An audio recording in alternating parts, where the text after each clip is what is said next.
With climate change bringing more severity and frequency of droughts, having a reliable water supply from water storage infrastructure is, of course, increasingly important to provide that resilience and support for communities, in particular, of course, isolated regions such as Northland. This is one of a few topics I want to discuss tonight with Minister for Regional Economic Development, Shane Jones, who joins us now. Kia ora, Shane. Kia ora. Kia ora. Greetings, folks.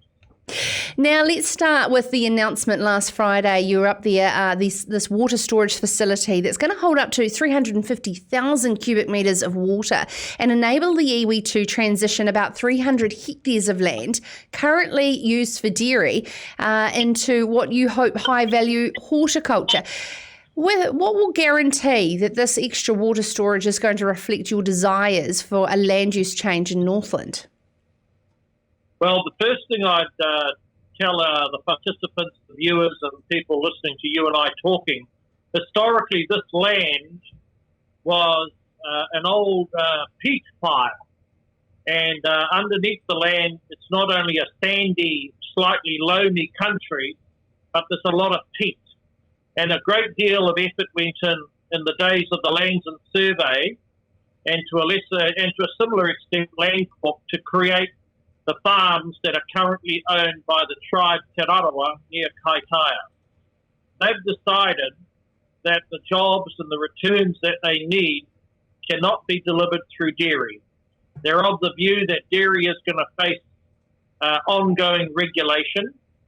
It's going to face ongoing challenges in relation to people's expectations about animal welfare, reliance on migrant labour.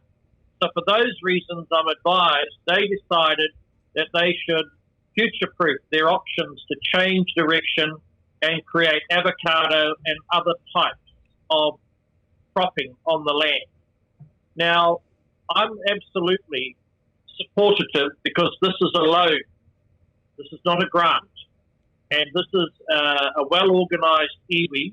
They already own one of New Zealand's or Northland's largest market-growing operations, and the land is well and truly capable of growing avocado, but nothing can happen unless they get the water right.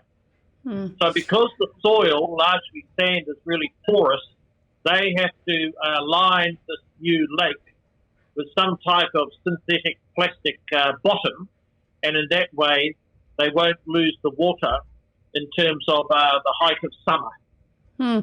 We spoke quite a few, like a month ago, to Kaipara Harbour Mayor Dr. Jason Smith with regards to some of these larger water storage projects whereby it's obviously urban and rural benefit, and of course some environmental benefits that we've seen with places such as in Nelson with salutation, which of course will be a bigger issue for some of those Northland communities as well. Yeah, so one of the difficulties that faces the farmers around Dargaville in the Kaipara Harbour is seawater intrusion into their farming country.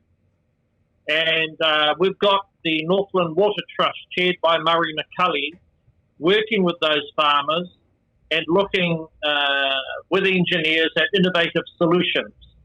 So in that particular part of the north, Sarah, there's about $50 or $60 million worth of production in a relatively small area. But because it's low-lying and the power of the Kaipara Harbour, we need to ensure we can keep them on the land. We have other projects in the Kaipara, which the $70 million, which was allocated to the trust headed by Murray McCully. His fellow trustee is a chap called Dover Samuels, who was a politician in the Helen Clark government, and they're looking at a variety of sites. Now, sadly, all of these sites will need resource consent because damming, either water or building dams, is a regulated activity. And for those reasons, I was particularly happy to see David Parker's legislation include the first water storage facility in the north at Kaikohe. And it's a 750,000 cubic metre water storage facility, which will give better options for local landowners but it represents a backup as well for the Kaikohe Township, which, as you know, pretty much ran out of water during the summer. Yeah, absolutely. The Northland district is certainly hasn't had a lot of attention as opposed to the drought-affected areas of Hawke's Bay and Waikato. As Regional Development Minister, Shane, have you changed your tune and appetite for some of these larger water storage facilities that were on the table when your coalition government came into power to be able to ensure this climate change increased pressure on our farming systems can continue?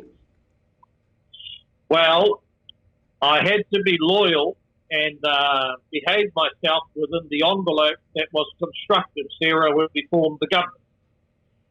And the mega schemes were not approved by my Labour colleagues or my Green colleagues. There was scope, however, left for more modest water storage. If you're asking me, when will we see the big brothers come back onto the economic field of play? That all depends on who gets re-elected on September the 19th into the 20th. So with a suitable electoral favour, I will gladly return and I will gladly advocate for the very topic you and I are discussing. Oh, that's great. Sounds like New Zealand First has certainly come into becoming a bit of a swing option there. Shane, thank you. And with regards to moving on to talking trees, this Forest Amendment Bill has certainly caused a lot of controversy, especially on News Hub tonight, around the effect on your regional towns such as Gisborne, that you're there driving economic gain. But Shane, what I want to understand is this bill is being deemed as interfering in existing commercial arrangements and forcing an oversupply of logs into a domestic market that's not ready for it. But you're saying, no, you had to interfere. Yeah, so we're under pressure as a government to require the expansion of forestry to get a resource consent. I'm under enormous pressure from the farmers, from the mayors, from the local government councillors and from rural stakeholders who want us to halt the spread of forestry. I have appealed to the forestry owners to come out and demonstrate that they represent a value add to rural New Zealand, because at the moment all rural New Zealand sees from the Federated Farmers' perspective is the march of forestry and the death of jobs. So I have pleaded with the proxies for the foreign owners who own the majority of our plantation forestry, please justify and defend your social license that as more trees go in the ground, we can defend employment outcomes. To date, they haven't done that, and they've decided to pick a fight with me over a very modest bill which sets up an occupational licensing regime. Now, I thoroughly understand that the combatants from the forestry sector have to defend the rights of their foreign owners and the rights of those who have invested in the forestry sector, but all industries have to contribute to the employment outcomes in the post-COVID world. And really that lies at the heart of the debate which has been swirling around over the last month. But any suggestion that it undermines established practices of the commercial world, look, that's just a puff of wind from my combatants on the side of the National Party.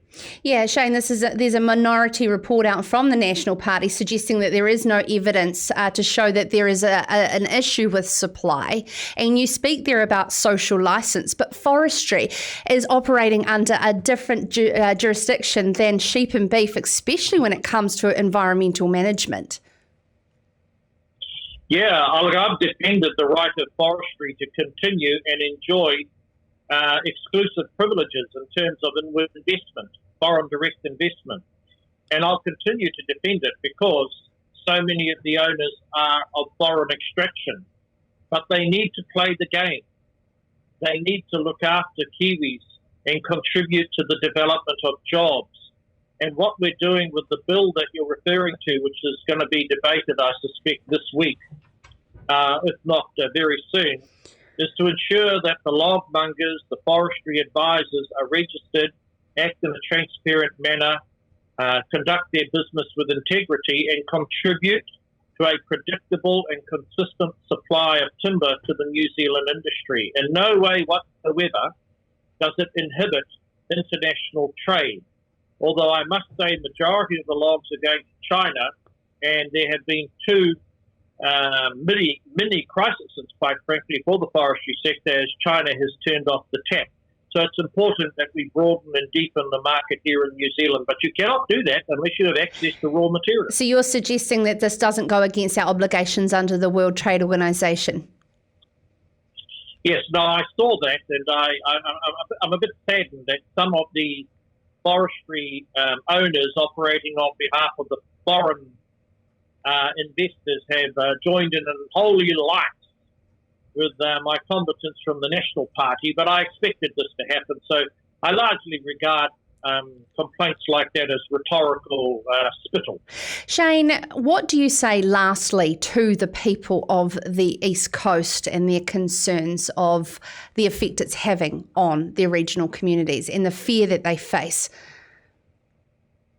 Well, I have a great deal of sympathy for their anxiety, and I suspect during the election, Sarah, we're going to see policies come forward that will require any further farm conversions to require a resource consent.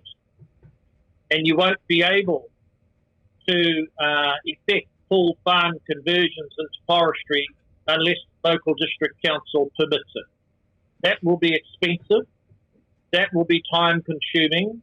But I think in that way, local communities can give a view as to what percentage of split between ongoing pastoral farming and new forestry should be struck.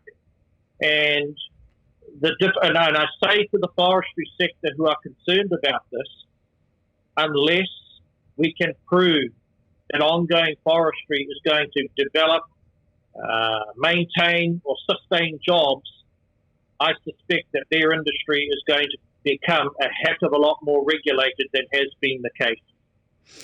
Thank you so much, sir, for your time this evening. That is Minister for Regional Economic Development, Shane Jones. This is Sarah's Country.